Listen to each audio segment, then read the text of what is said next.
ರಾಜ್ಯ ಕಾಂಗ್ರೆಸ್ನಲ್ಲಿ ಸಿಎಂ ಬದಲಾವಣೆಯ ವಿಚಾರ ಭುಗಿಲೆದ್ದಿದೆ. ಇದೇ ವಿಚಾರಕ್ಕೆ ಸಂಬಂಧಪಟ್ಟಂತೆ ಕೈ ನಾಯಕರು ಒಬ್ಬರಾದ್ಮೇಲೆ ಒಬ್ಬರು ಸ್ಟೇಟ್ಮೆಂಟ್ ಅನ್ನು ಕೊಡ್ತಾ ಇದ್ದಾರೆ. ಡಿಕೆಶಿಗೆ ಸಿಎಂ ಸ್ಥಾನವನ್ನ ಬಿಟ್ಟುಕೊಡಲು ಒಕ್ಕಲಿಗ ಸ್ವಾಮೀಜಿ ಒತ್ತಾಯ. ಧಾರವಾಡದಲ್ಲಿ ಕೃಷಿ ಸಚಿವ ಚಲುವರಾಯಸ್ವಾಮಿ ಅವರು ಮಾತನಾಡಿದ್ದಾರೆ. ಸ್ವಾಮೀಜಿ ಅವರ ಹೇಳಿಕೆ ಇದೆಯಲ್ಲ, ಅದು ಅವರ ಅಭಿಪ್ರಾಯ ಅಂತ ಕೂಡ ಹೇಳಿದ್ದಾರೆ. ಅದನ್ನ ಹೈಕಮಾಂಡ್ ನಿರ್ಧಾರ ಮಾಡುತ್ತೆ. ಚಲುವರಾಯಸ್ವಾಮಿ ಅವರ ಮಾತಿದು. ಯಾವ ಶಾಸಕರು ಹೇಳಿಕೆ ಕೊಟ್ಟರು ಕೂಡ ಅದು ಅವರ ವೈಯಕ್ತಿಕ ವಿಚಾರವಾಗಿರುತ್ತೆ.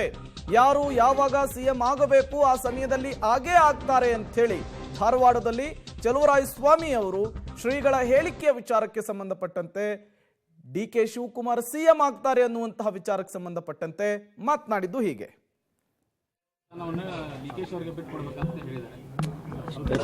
ಸ್ವಾಮೀಜಿಯವರು ಆಯಿತು, ಅದು ಒಂದು ಕಾಲ ಬರುತ್ತೆ. ಬಟ್ ಹೈಕಮಾಂಡು ಶಾಸಕರು ತೀರ್ಮಾನ ಮಾಡುವಂಥದ್ದು. ಸ್ವಾಮೀಜಿಯವರು ಅವರ ಅಭಿಪ್ರಾಯ ಹೇಳಿದ್ದಾರೆ.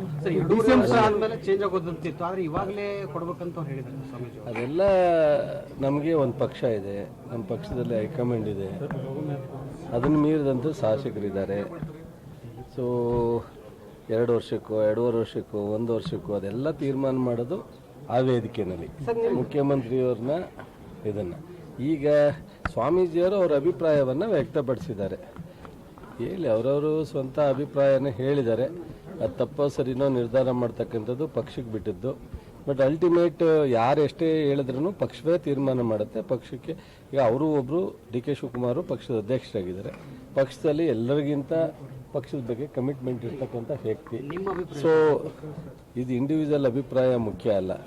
ನಮಗೆ ರಾಜ್ಯದಲ್ಲಿ 136 ಜನ ಗೆಲ್ಲಿಸಿ ಕೆಲಸ ಮಾಡಲಿಕ್ಕೆ ಅವಕಾಶ ಕೊಟ್ಟಿದ್ದಾರೆ.